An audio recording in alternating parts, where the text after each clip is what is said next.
Pilot status ready. Target the future. Vehicle ultraviolet F-77 Mach 2.0 Rakan. Not a bike, emission grade electric interceptor. 0 to 107.8 seconds. Afterburner mode engaged. Ride by wire. 3 riding modes. Full color 5-inch TFT cockpit. Mission data, real time. Navigation control. Ride analytics. Ride telemetry. Cutting through night like a strike jet.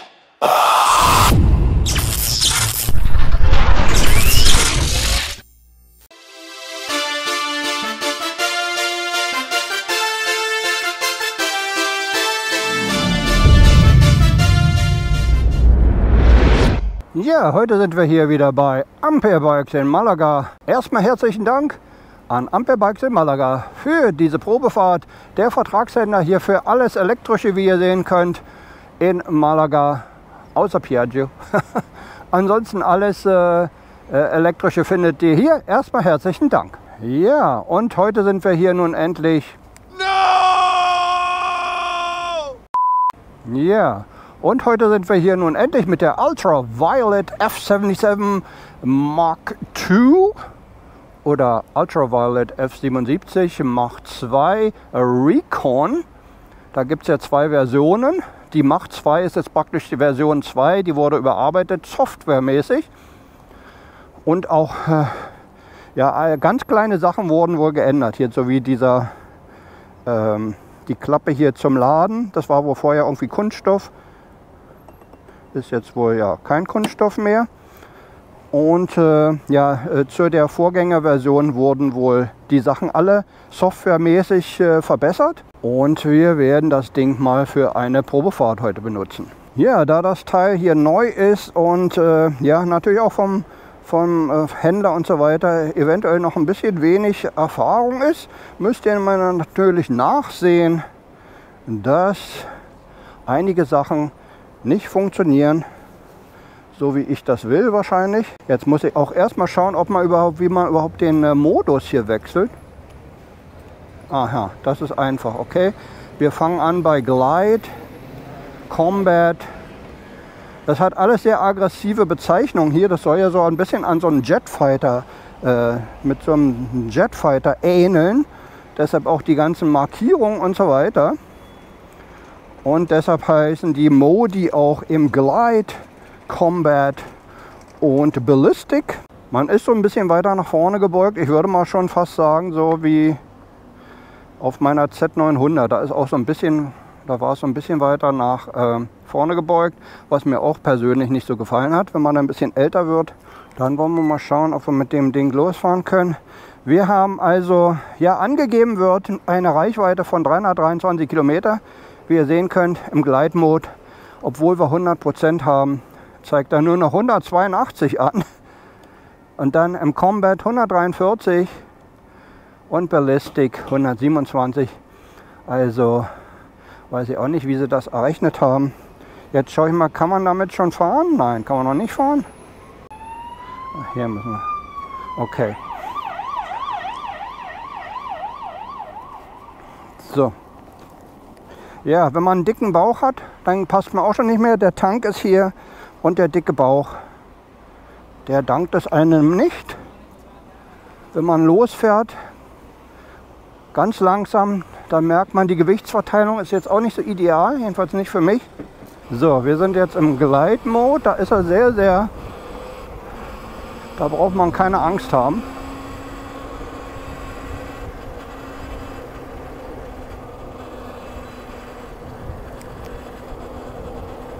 Ja, es ist schon sehr, sehr sportlich, die Haltung, die man haben muss, die man einnehmen muss.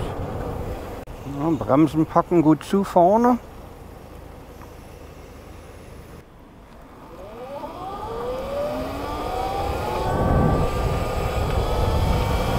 Ja, da kommt schon ein bisschen mehr Luft in den Helm hier bei Modus Combat.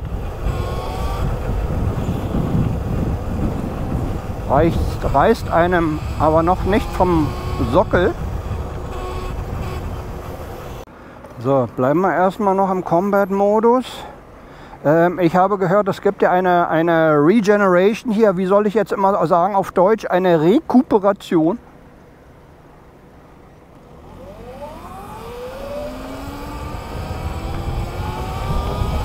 Die Fußstütze hier, irgendwie hier hinten, es scheint irgendwie sehr rutschig zu sein. Da habe ich bisher noch keinen richtigen Halt gefunden. So, was wollte ich sagen? Ja, die Rekuperation, der hat wohl 9 bzw. 10 Stufen, vielleicht 10, weil aus kann man es auch stellen. Und das wird dann hier rechts angezeigt, glaube ich. Und das kann man aber eher wohl erst aktivieren oder es wird automatisch aktiviert, wenn man wohl unter 90% ist. Ja, wir haben ABS, wir haben TCS.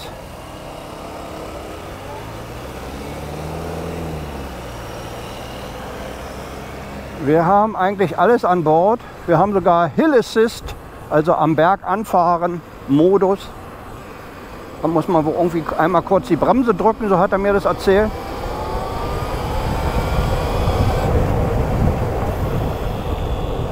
Okay. Wollen wir mal auf... Oh ja. Ballistic.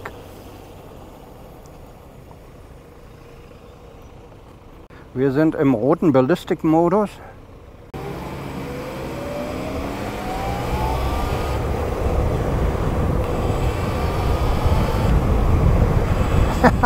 Das ist ja gut gemacht, wenn man am Gas dreht oder am Elektro. Dann sieht das oben hier so aus, als wäre das ein Radar oder sowas. Es soll ja so ein bisschen an ein Flugzeug erinnern oder an einen Jet.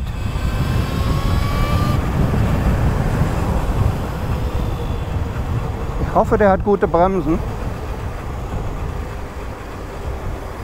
Und jetzt bin ich mal gespannt. Jetzt fahren wir mal auf die Autobahn ein Stückchen, weil ich da hinten zu dem ein Stückchen Landstraße möchte, wo ich mal ein bisschen Kurven fahren möchte. Ich möchte mal ausprobieren, ob der Motor auch gleich schlapp macht, wenn man jetzt hier, naja, Vollgas werden wir ja nicht fahren natürlich. Angebliche Höchstgeschwindigkeit sollen 155 sein. Okay, ich bleibe jetzt mal im Combat, schalte nachher dann auf Ballistic nochmal auf der Autobahn um. Mal sehen, wie hoch der hier zieht mit Combat. So, ich bin jetzt Full Power im Combat-Modus. Er geht aber höher, als ich gerne möchte. Aber es ist ja Ride by Wire. Es ist alles gut reduziert oder wie sagt man, dosiert. Das heißt, wir haben also im Gleitmodus, der also am niedrigsten ist, da fahren wir auch am sanftesten an. Wir haben eine sanfte Gasannahme. Und so geht das weiter in den einzelnen Modi. Also wir haben ja nur 3. Oh, ich glaube 3 reichen auch.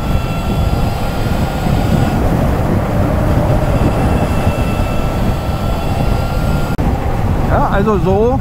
Es ist auf jeden Fall eine sehr schwere Maschine. Naja, sehr schwer natürlich nicht, aber eine schwere Maschine. 207 Kilo. Und das merkt man besonders irgendwie mit der Gewichtsverteilung im Stand. Jetzt im Moment geht es natürlich, wenn man gerade fährt. Würde mich dann mal interessieren, wenn man halt in den Kurven ist, wie die da reinfällt oder nicht.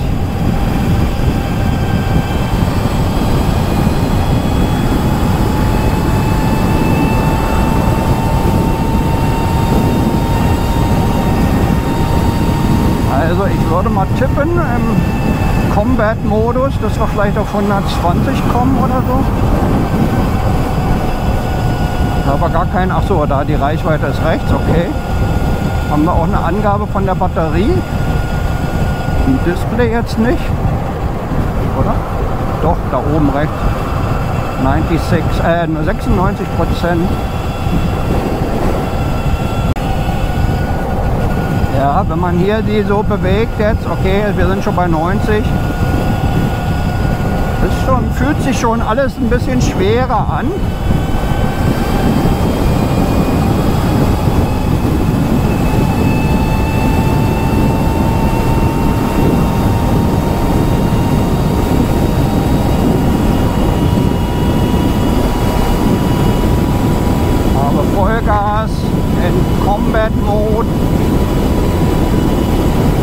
würde mal sagen, vielleicht irgendwie um die 125 laut Tacho im Combat-Modus. Also ich glaube, während der Fahrt kann man den Modus nicht umschalten. Das finde ich jetzt schon wieder ein bisschen blöd, weil ich wollte ja auf der Autobahn jetzt hier den anderen Modus einschalten. Ah, das ist ja blöd.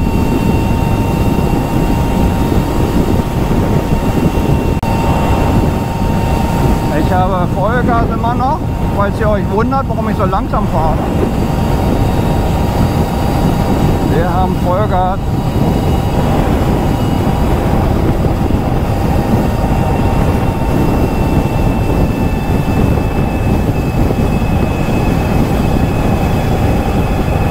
Das scheint hier irgendwie der Verbrauch auch oder die Effektivität oder wie sagt man auf Deutsch zu sein. So, wie ist die Stabilität? Ah, jetzt ist Regen available, zeigt er gerade an. Wir sind schon 89%. Na, das ging ja schnell, Leute. Das habe ich ja nicht gedacht, dass wir jetzt schon auf 89%, obwohl wir nur mit Combat Mode gefahren sind, ja. Da bin ich jetzt natürlich wieder ein bisschen baff. Wir haben blinkermäßig, falls euch das interessieren sollte, keine Anzeige für links oder rechts, sondern nur für beides. Was ich ehrlich gesagt bei dem Preissegment auch schon wieder ein bisschen merkwürdig finde. Klar, ist jetzt nicht so wichtig, aber warum nicht links und rechts? Also haben sie da eine kleine Lampe gespart jetzt oder was? So, ich fahre mal ganz kurz hier ran. Da eigentlich können wir hier. Wir sind ja in Spanien, wir dürfen ja fast alles. So. Ja, anscheinend geht das wirklich nur, wenn man steht.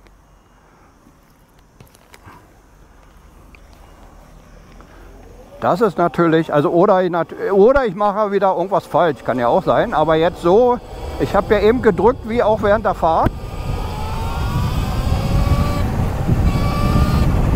Ja, also dieser Modus natürlich, Ballistic, erinnert ein bisschen mehr an die Zero, die ich gefahren bin. Der Glide-Mode ist sehr entspannt, auch definitiv für die Stadt, damit man da nicht übers Ziel hinausschießt. Combat, ja, auch für die Landstraße würde ich mal sagen. Und der natürlich hier, ja, den kann man für alles nehmen, wenn man sportlich fahren will. Das ist natürlich jetzt maximale Power. Und jetzt wollen wir mal schauen, ob wir hier Regen. Aha. So, ich bin jetzt bei Regen 4. Da bremst er schon ordentlich ab. Oh ja. Ich mache den mal auf voll jetzt. Oh ja. Der bremst da ganz schön ab. Doch. Da braucht man wirklich nicht mehr bremsen.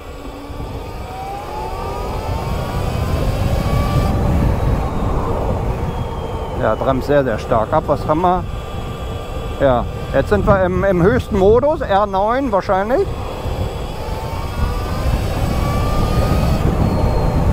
Oh ja, der bremst wie Sau. Das ist natürlich für die Berge dann wieder gut. Aber ich persönlich finde eigentlich diese Lösung, die da Ovao Bike, bin ich ja einmal gefahren, durfte ich ja einmal fahren. Das ist ja so ein kleines taiwanesisches Bike gewesen, oder gibt es ja immer noch, aber ziemlich im Preis jetzt gesunken. Und die haben eine ganz tolle Lösung. Die haben die Regen hier auf eurem Kupplungsfuß gelegt. Und das ist natürlich toll, dass ihr dann da praktisch so, wo ihr die Gänge sonst schaltet, schaltet ihr die Regen. Ich glaube, der hatte 3 verschiedene oder 3, 4 verschiedene Regen-Stufen. Der Ovao Bike oder das Ovao Bike.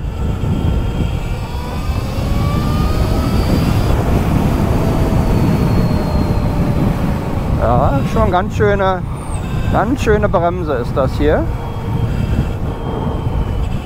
Wahnsinn.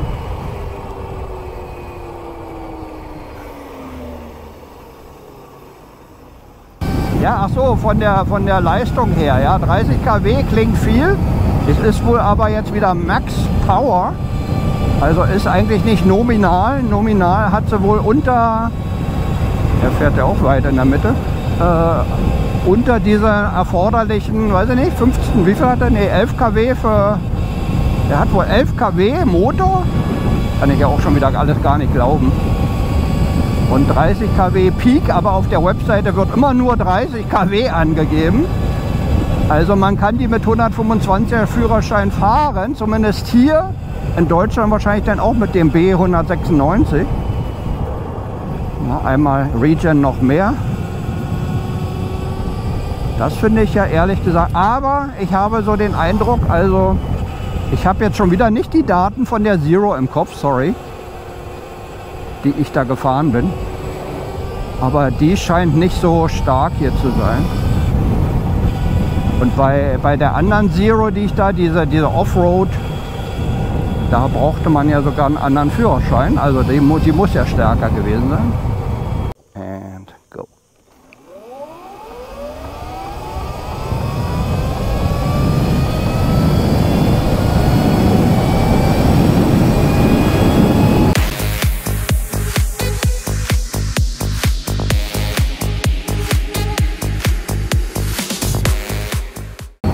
Oh Gott, ich hoffe, die haben keinen Blitzer hier. Ja, also wenn man dann auf 100 kommt, dann ist es schon, da merkt man schon, dass er nicht mehr so viel Kraft hat.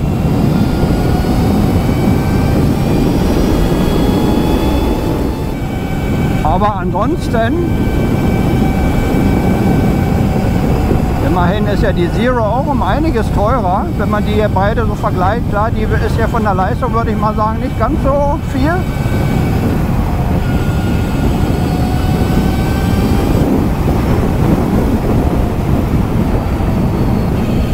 Aber jetzt kommt hier unsere Strecke zum Testen der Federung. Mal sehen, ob da was durchschlägt.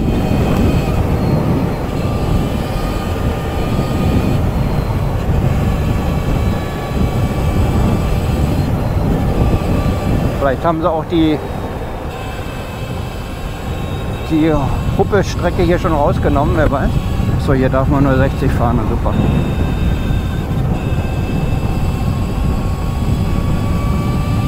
Ja, ich glaube, die Huppelstrecke haben sie ausgeglichen hier schon.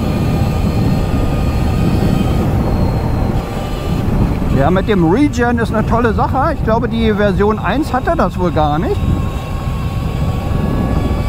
Verstehe ich auch nicht, warum das nicht schon von Werk aus dann alles eingebaut wird.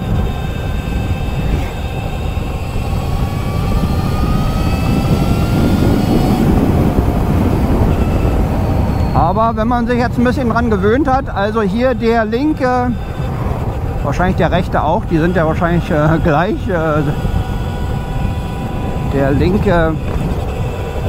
die linke Fußraste, die ist sehr, sehr rutschig irgendwie oder ist jedenfalls nicht so für den Fuß geeignet. Jedenfalls nicht für meinen Fuß. Da rutscht man immer ab und dann klappt es eventuell ein, also ist nicht so schön. Aber ja, hier so auf der Landstraße im Ballistic Mode, das macht schon Spaß. Das ist schon wirklich nicht schlecht.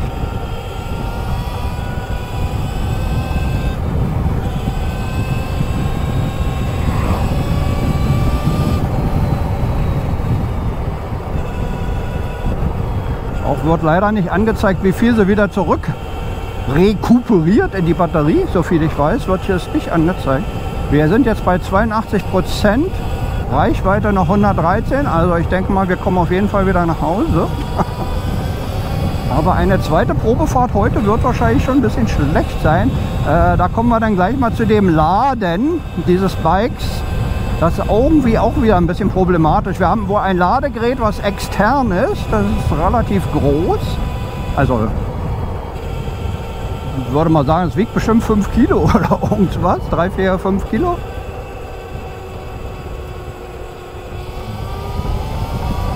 Und 1,3 Kilowatt Ladeleistung, so sagt man das ja wohl, ne? Also es dauert wohl so 4 bis 5 Stunden, bis man das wieder aufgeladen hat. Geht eigentlich noch. Aber wir haben ja hier so einen schönen Stecker unter der Haube und am Tank. Aber leider ist das keine Typ 2, sondern keine Ahnung, was das ist. Die Elektrospezialisten, die schreiben es mir bitte in die Kommentare, nett und höflich. Muss ich ja jetzt immer dazu sagen.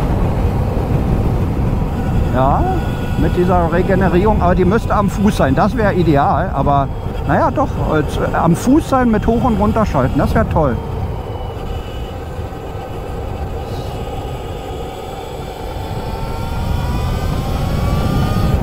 Ja, macht Spaß.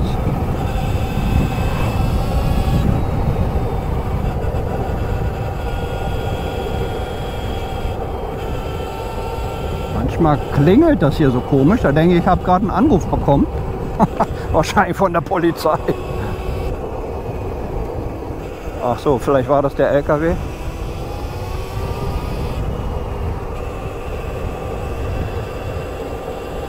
Ja, ich fahre noch kurz hinter den Tunnel, dann sind wir hier fertig mit dem deutschen Video. Und dann natürlich machen wir noch schnell einen Walkaround.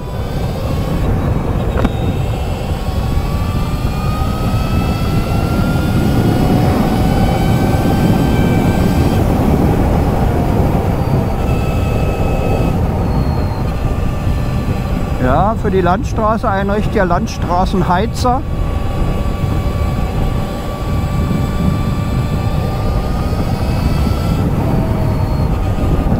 Regen wegnehmen. Wir kommen mal relativ einfach jetzt an Regen ran mit den beiden Tasten hier, links und rechts, für oben und unten.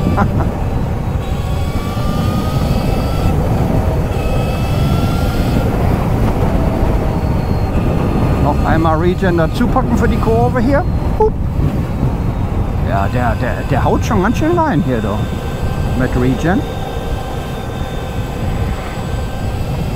Also was mir natürlich sofort gefallen hat, könnt ihr euch vielleicht ja denken, wenn ihr mich kennt, ist die Farbe.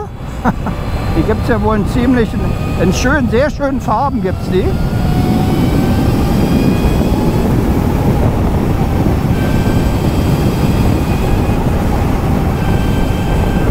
Und ja, das Styling als solches, die Front, ja, weiß ich nicht, ist nicht schlecht, aber erinnert mich so ein bisschen an V-Moto, glaube ich, an eine, weiß ich nicht, die Hunter oder wie sie heißt, ist jetzt nicht ganz so originell.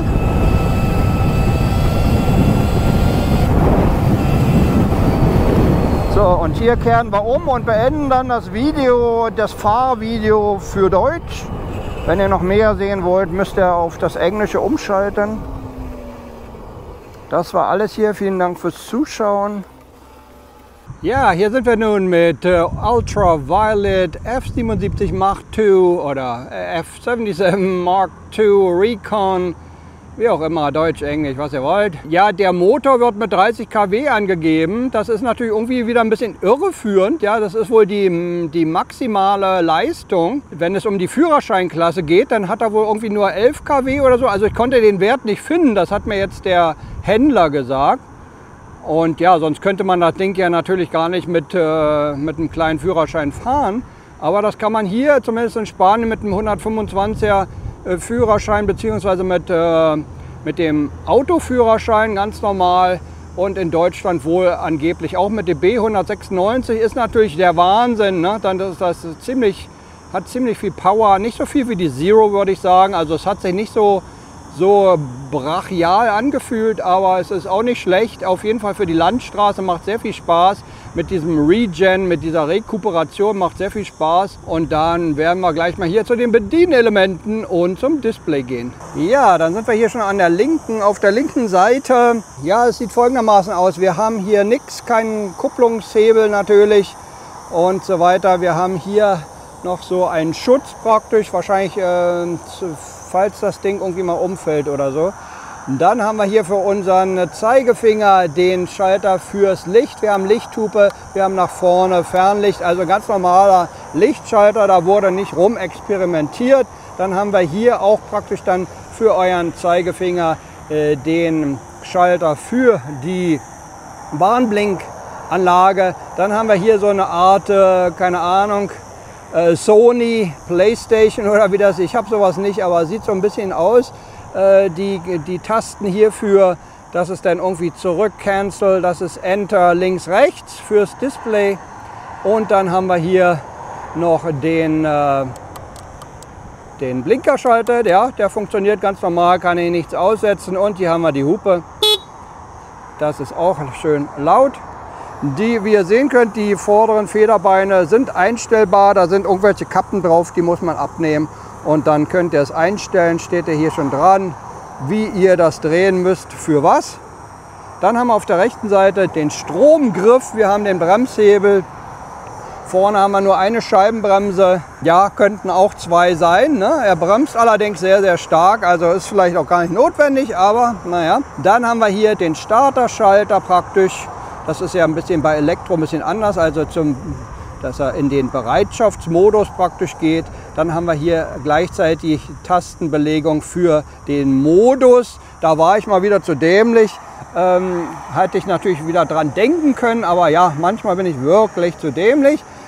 Und zwar, wenn man das Gas wegnimmt, dann kann man den Modus wechseln.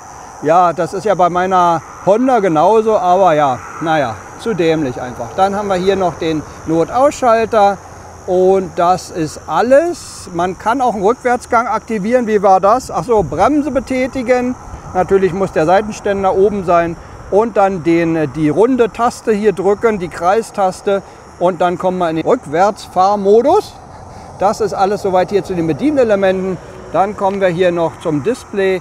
Ja, da knallt jetzt hier mir die Sonne rauf. Ich kann es gerade so erkennen. Wahrscheinlich wird es für euch schlecht sein. Also im Display können wir natürlich die Geschwindigkeit sehen. Wir können den Verbrauch sehen, so wie ich da oben links ist wohl der Verbrauch.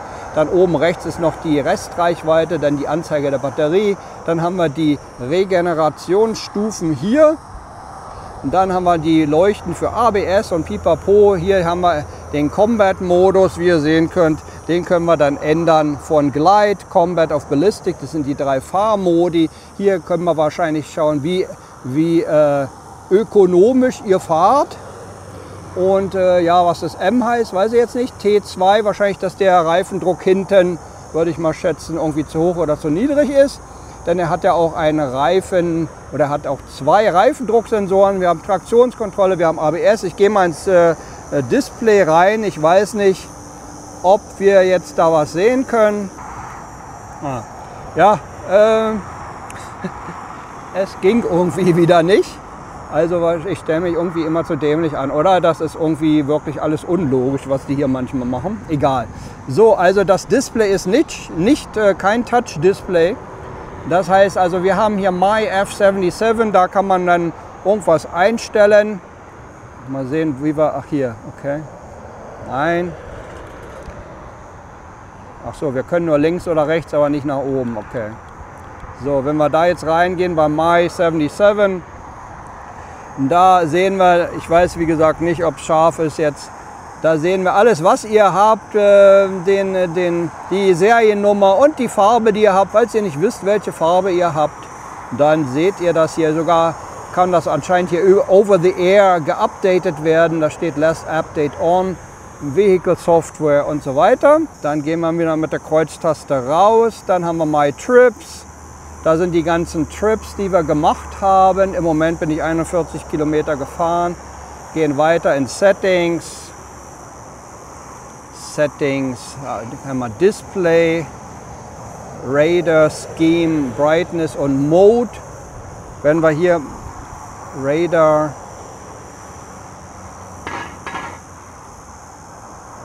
also Radar scheint das normal. Ach so, Radar ist das, deshalb sah das so aus wie ein Radar. Dann ist das Parallax oder wie das heißt, das andere. Schauen wir mal, ob wir da jetzt reinkommen. Settings, Display, Radar, Parallax. Mal sehen, wie das aussieht. Das Display, das sieht dann so aus. Interessant, vielleicht lassen wir das mal. So, dann wieder rein. So, Settings, haben wir da noch was? Display, Sound und Deep Sleep. Deep Sleep kann ich euch leider nichts dazu sagen. Dann gehen wir wieder raus. Dann haben wir die Controls, Performance und Hill Hold. Ah ja, okay. Da können wir das ABS um- und ausschalten. Wahrscheinlich nur vorne. nur hinten ausschalten. Dann haben wir Regen Braking, können wir auch wohl ausschalten hier anscheinend. Traktionskontrolle können wir in 3 Stufen einstellen und ausschalten. Gehen wir mal bei ABS rein. Ja, entweder Mono oder Dual, also vorne und hinten können wir auch ausschalten. Regen Braking. Das kann man hier anscheinend auch nochmal einstellen. Aber wir können es natürlich auch ganz runterschrauben und dann haben wir ja das praktisch ausgeschaltet. Was haben wir noch? Performance Hill Hold is on. Das kann ich mal schauen, ob ich das nachher noch zeigen kann. Und zwar, wenn man jetzt an einem Berg, das geht nicht automatisch, da muss man einmal die Vorderradbremse drücken. Und was war da noch? Irgendeinen Schalter drücken, glaube ich. Das ist immer irgendwie ein bisschen alles nicht ganz so intuitiv. Und dann kommt das Hill Hold. So, was haben wir noch? Dokumente, da können wir hinterlegen, Führerschein und so weiter und so fort. Ich weiß nicht, Insurance Registration, ob das wahrscheinlich für die meisten Länder ist das nicht akzeptabel. Das muss ja immer mitgeführt werden. Bluetooth können wir dann verbinden, eben für euer Telefon. Batterie können wir uns noch anzeigen lassen, wie der Status der Batterie ist. Mehr kann man da auch nicht sehen, wie ich sehe. Und wir haben das Reifendruckkontrollsystem hier. Wir haben vorne 29, hinten 30 PSI. Naja, es zeigt ideal an. Also ich weiß nicht, warum er da jetzt rummeckert oder was T2 zu bedeuten hat im Display vorne. Und das war eigentlich alles. Sicherlich gibt es noch was anderes, aber ich kenne mich ja damit leider nicht so aus. Das war das Display im Groben. So, dann kommen wir noch zum Fazit hier. Ja, was soll ich sagen? Also am Anfang, wenn man raufsteigt, dann ist einem das alles nicht ganz so geheuer. Und zwar auch mit der Gewichtsverteilung oder mit der Balance oder wie man sagt. Ja. Also da, der erste Eindruck war da nicht ganz so positiv und hat mich eher so an etwas preiswertere. Da bin ich ja schon mal eingefahren. Damals, der hatte sich wie so eine Schubkarre angefühlt, ja, die entweder nach links oder rechts klappt, so ungefähr. Aber wenn man dann erstmal ein paar Minuten dran gewöhnt ist, ein bisschen schneller fährt, dann macht das durchaus Spaß. Ich bin ja nun hier so ein bisschen kurvig gefahren und das war wirklich toll mit dieser Rekuperation und so weiter, mit diesen einzelnen Stufen. Das hat wirklich Spaß gemacht, die hauen wirklich rein. Also die 9. Stufe ist sehr, sehr stark. Das haut wirklich rein, macht wirklich super Spaß. Ansonsten, ja, wie sieht es so mit Qualität und so weiter aus? Also es ist natürlich klar, ist alles Verschalung hier, ja, aber wie soll man das auch anders machen? Aber so einige Teile, wenn man da so rumgeht, da habe ich dann doch irgendwie immer so ein bisschen nur den Eindruck, naja, da wurde jetzt doch nicht so die beste Qualität genommen. Denn es ist ja nun kein niederpreisiges Bike, sage ich mal, ja. Und hier zum Beispiel hier hinten, ja, dieses ist wahrscheinlich wieder für Europa rangebaut oder so, keine Ahnung. Ja, das sieht irgendwie alles für meine Augen jetzt nicht ganz so fesch aus. Aber im Großen und Ganzen von den Fahreindrücken sehr, sehr positiv eigentlich. Ja, Sitzposition ist ein bisschen zu weit nach vorne. Das haben ja auch schon die Tester alle gesagt eigentlich. Da gibt es ja dann wohl irgendwie so demnächst so einen Street Fighter oder so. Der hat ja den höheren Lenker. Die Sache, die wird wahrscheinlich ja auch viele dann aufregen, denke ich mal. Ich weiß nicht, ob das so ein Standard ist hier in Indien, aber es ist ja kein Typ 2. Das heißt, man kann nicht einfach irgendwo an Tesla Charger oder irgendwas ranfahren und laden. Dann braucht man irgendwie einen Adapter, der wahrscheinlich ja auch schon wieder so und so viel Kilo wiegt. Das sind ja alles große, schwere Kunststoffteile. Und ja, das Ding mit dem Charger wird ja mitgeliefert. Das ist jetzt nicht so eine tolle, das hätten sie vielleicht austauschen müssen für Europa. Warum das kein Typ 2 ist, vielleicht kann mir das einer von den Elektrospezies sagen, ob das irgendwie ganz toll ist, was der jetzt hier hat. Weil das muss ja irgendwie einen Grund haben, warum die das so gemacht haben. Denn ganz doof sind die ja auch nicht, aber manchmal fragt man sich das natürlich. Falls ihr euch fragt, was das hier ist, hier vorne, das ist der für den Nummernschildhalter praktisch in Indien. Da kommt so ein kleines, schmales Nummernschild dran.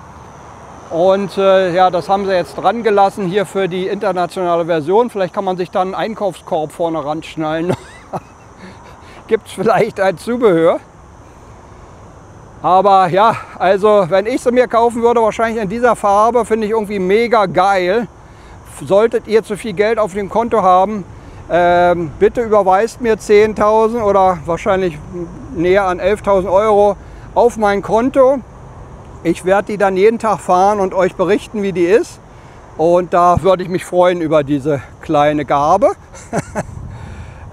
Ja, verbesserungswürdig würde ich sagen, die Fußrasten auf jeden Fall. Ist vielleicht eine kleine Sache, kann man sich wahrscheinlich auch selber abbauen. Die sind sehr rutschig und sind sehr wackelig, also die klappen sehr leicht nach hinten ein, wahrscheinlich für die Leute, die immer in die Kurven gehen und damit das dann nicht sich in den Boden gräbt. Die müssten irgendwie geändert werden, das ist irgendwie ganz schlecht gemacht. Die sind irgendwie für meine Füße, für meine Schuhe sehr rutschig. Außerdem würde ich empfehlen, liebe Ultraviolet Entwicklungsleute, wenn ihr schon so ein tolles Regen gemacht habt, dann macht doch bitte dann noch ein extra, naja, das ist wahrscheinlich ziemlicher Aufwand, jetzt da ein extra Hebel, ein Gangschalthebel oder wie sagt man, und den kann man dann eben für die Regen hoch- und runterschalten benutzen. Das wäre natürlich, das wäre die mega Sportmaschine, wenn man dann auch noch die Regen mit dem linken Fuß verändern könnte. Also das wäre toll. Und das hatte ich ja so an dem Ovao-Bike, fand ich das so toll. Der hatte ja irgendwie nur 2 oder 3 Stufen da, aber das war toll. Also in den Bergen hat das wirklich Spaß gemacht. Ansonsten Fahrvergnügen im Ballistic Mode, sehr schön. Klingt alles irgendwie sehr viel dramatischer, als es ist. Ja, ist ja irgendwie immer die Marketing-Werbekampagnen. Ballistic, ja, ist nicht schlecht, ist jetzt aber reißt dich natürlich auch nicht vom Asphalt. Ja, also wenn das irgendwie 7 bis 8 Sekunden und 0 auf 100 ist, ja, ist nicht schlecht, aber ja, also es kommt jetzt an meine XADV noch nicht ran, ja, aber man sagt ja immer, die Electric Bikes, die sind alle so super geil. Oder wenn wir jetzt sagen, der hat 100 Newtonmeter, wird der wohl angepriesen damit, dann frage ich mich, wo die sind, ja, denn meine XADV, die werden anscheinend immer andere Newtonmeter angegeben. Meine XADV, was hat die? Keine Ahnung, 60 vielleicht oder irgend sowas. Die hat 100, die müsste ja fast doppelt so schnell losdonnern. Ja, das ist irgendwie alles, gerade bei Elektro, da werden immer sehr merkwürdige Drehmomente angegeben. Vielleicht kann mir das auch noch mal einer erklären. Auf jeden Fall doof, weil man es dann nicht richtig vergleichen kann mit den Verbrennern. Ja, das war erstmal alles, würde ich sagen. Im Großen und Ganzen sehr positiv. Ich finde es ein sehr schickes Bike, sieht sehr toll aus. Ja, wenn ich zu viel Geld auf dem Konto hätte, ich würde es mir sofort kaufen. Das auf jeden Fall. Hat mir schon gefallen. Und ich denke mal, für 10.000 Euro ist das jetzt nicht so super teuer. Ist zwar sehr teuer, aber für das, was man bekommt, ist es schon mal nicht schlecht, sage ich mal. Ne? Ja, ich denke mal, das war erstmal alles hier. Vielen Dank fürs Zuschauen. Das war euer Moto-Fuzzi. Bis dann. Ciao, ciao.